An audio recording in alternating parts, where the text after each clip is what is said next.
ਰਾਜਸਥਾਨ ਦੇ ਅਲਵਰ ਦੇ ਵਿੱਚ ਇੱਕ 14 ਸਾਲਾ ਮਾਸੂਮ ਬੱਚੀ ਦੇ ਨਾਲ ਮੰਦਭਾਗੀ ਘਟਨਾ ਵਾਪਰ ਗਈ ਹੈ। ਇਸ ਨਾਬਾਲਗ ਲੜਕੀ ਦੇ ਨਾਲ ਸਮੂਹਿਕ ਬਲਾਤਕਾਰ ਕੀਤਾ ਗਿਆ। ਇਸ ਬੱਚੀ ਦੇ ਨਾਲ ਜ਼ਬਰ ਜਨਾਹ ਹੋਇਆ। ਦੱਸ ਦਈਏ ਕਿ ਇਹ ਬੱਚੀ ਬੋਲ ਅਤੇ ਸੁਣ ਨਹੀਂ ਸਕਦੀ। ਇਸ ਬੱਚੀ ਦੇ ਨਾਲ ਇਸ ਮੰਦਭਾਗੀ ਘਟਨਾ ਨੂੰ ਅੰਜਾਮ ਦੇਣ ਤੋਂ ਬਾਅਦ ਦੋਸ਼ੀਆਂ ਨੇ ਇਸ ਨੂੰ ਪੁਲ ਦੇ ਉੱਤੋਂ ਸੁੱਟ ਵੀ ਦਿੱਤਾ, ਜਿਸ ਤੋਂ ਬਾਅਦ ਕਿ ਇਹ ਬੱਚੀ ਬੇਹੱਦ ਜ਼ਖਮੀ ਹੋ ਗਈ ਹੈ ਅਤੇ ਇਸ ਦਾ ਆਪਰੇਸ਼ਨ 8 ਡਾਕਟਰਾਂ ਦੀ ਟੀਮ ਦੇ ਵੱਲੋਂ ਹਸਪਤਾਲ 'ਚ ਕੀਤਾ ਗਿਆ।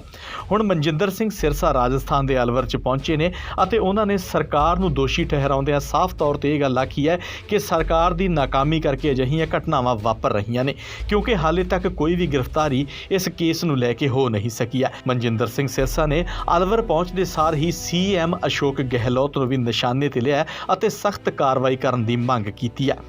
देखिए, ये 14.5 साल की बच्ची जो है, जो इसके साथ किया गया, वो वही जो निर्भया डॉक्टरों का मानना है कि जिस तरह से निर्भया का केस हुआ, उसी दरिंदगी से इन दरिंदों ने इस बच्ची के साथ अत्याचार किया है।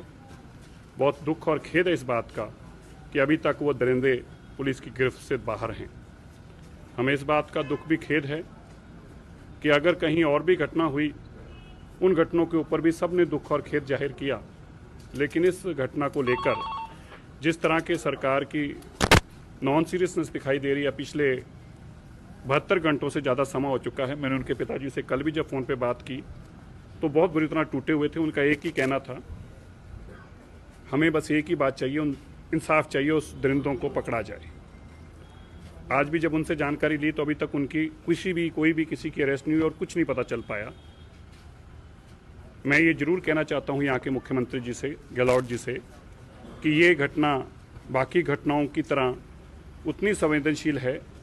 कोई भी ऐसी घटना घटती है, उसकी तकलीफ़ हर इंसान को, हर मानस को होती है, लेकिन हमें इस बात का दुख है क्योंकि वो एक मिनॉरिटी से है, शायद उनको उतनी उसकी प्रायोरिटी नहीं है उनके लिए, या तो उनके मन में वो भाव नहीं है इस बच्ची के प्रति। यही कारण है कि अब तक किसी को अभी तक अरेस्ट नहीं किया जा सका। मुझे इस बात का भी अफसोस और खेद है कि सोनिया गांधी हर उस मुद्दे पर बोलती रही और यहाँ तक उन्होंने कहा उत्तर प्रदेश को लेकर, लेकिन जब यहाँ की बात आई तो ना जाने हमारे प्रति उनके मन में जो ईर्खा है या उनके मन में हमारे प्रति जो भाव हैं वो कुछ इस तरह के हैं जिसके लिए वो हमारे परिवार के बच्चों के लिए नहीं बोलना चाहती। ये वैर और विरोध जो उन्होंने अब तक हम लोगों से रखा है, शायद यही कारण है कि इस मुद्दे पर भी वो अपनी चुप्पी साधे हुए हैं। मैं देशवासियों को कहना चाहता हूँ, ये दुखदाई घटना एक ऐसा दुखदाई दरिंदगी की गई है जिसके लिए किसी के पास भी शब्द नहीं है। ऐसे में हम सबका फ़र्ज बनता है इस बच्ची के साथ और इस बच्ची के परिवार के साथ खड़े होना। किसी धर्म को, किसी जात को, किसी वोट बैंक को ना हम देखें, हम ये देखें कि इंसानियत मर रही है। और बच्ची के साथ जो हुआ है उसके लिए मैं फिर से कहूँगा कि यहाँ के मुख्यमंत्री को भी उसी तरह आवाज़ उठानी चाहिए जिस तरह से बाकी किस्म में उठाते रहे, और उसी तरह बच्ची के परिवार को और बच्ची को इंसाफ दिलाना चाहिए उन दरिंदों को अरेस्ट करके, लेकिन वो संजीदगी अभी तक नहीं दिखाई दे रही। राजस्थान के मंत्री प्रताप सिंह खाचरियावास ने कहा है कि भाजपा राजनीति कर रही है इस पे आके, क्योंकि देश और प्रदेश के दोनों का ही फर्ज बनता है कि इस तरह की घटना न हो और एक आरोपी को पकड़ा जाए। लेकिन पकड़ने का काम ही तो नहीं कर रहे, हम भी तो यही कह रहे हैं। देखिए, कारण क्या है वो बताएं। क्या वो एक अल्पसंख्यक परिवार से इसलिए कोई कार्रवाई नहीं हो रही, या उनकी कोई वोटों का महत्व नहीं है इसलिए कार्रवाई नहीं हो रही? ये सोच से अगर इस प्रदेश के अंदर सरकार चलेगी, अगर इस सोच के साथ पर सरकार काम करेगी, मैं बिल्कुल गहलोत साहब को ये कहना चाहता हूँ, आपका फर्ज बनता तो उन दरिंदों को जेल में डालना। आज उसके पिता को क्या चाहिए?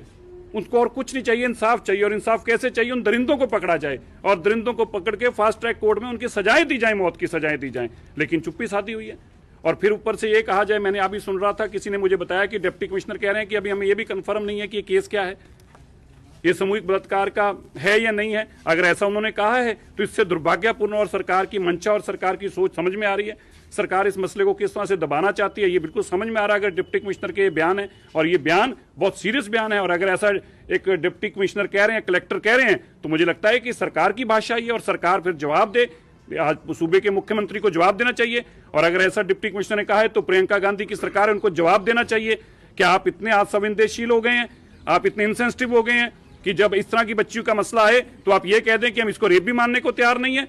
जिस चीज का डॉक्टरों ने कहा कि ये एक निर्भया 2 है, और आप अभी ये जवाब आए डिप्टी कमिश्नर से कि हम अभी ये भी श्योर नहीं है कि ये बलात्कार का केस है या नहीं है। डॉक्टरों से बात हुई, उन्होंने क्या बताया? नहीं, मैंने डॉक्टरों से नहीं, मैंने तो देखिए डॉक्टरों से मैंने बातचीत नहीं की, मेरा बनता भी नहीं उनसे बातचीत करना। मैंने बच्ची के परिवार से, उनके माँ बाप से बातचीत की, उनके चाचा जी से और उनके पिताजी से मुलाकात की है।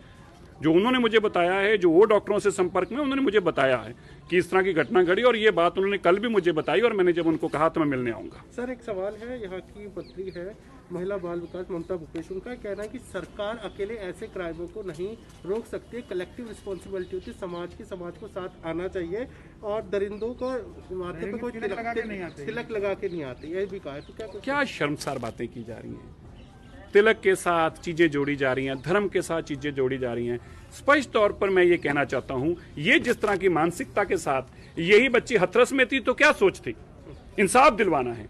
दिल्ली में हुआ तो क्या था, हम सड़कों पे हैं, मर जाएंगे, इंसाफ दिलाएंगे। और यहां क्योंकि एक अल्पसंख्यक परिवार से है, इसलिए आप अपनी भाषा बदल गए, इसलिए आपकी स्टेटमेंट बदल गई, इसलिए आपकी आज ये बातें आपने कहनी शुरू कर दी है कि जो वो रेप करने वाले तिलक लगा के नहीं आ रही। ये क्या भाषा है, क्या आप संदेश देना चाहते हैं, किस तरह का धर्म इसमें लाना चाहते हैं? मैं यही कहना चाहता था कि ये सिर्फ और सिर्फ एक पर्टिकुलर धर्म के साथ लोगों का हुआ है, शायद इसलिए संजीदगी नहीं है, या गांधी परिवार की जो हमारे प्रति नफरत है वो झलक रही है इसमें से।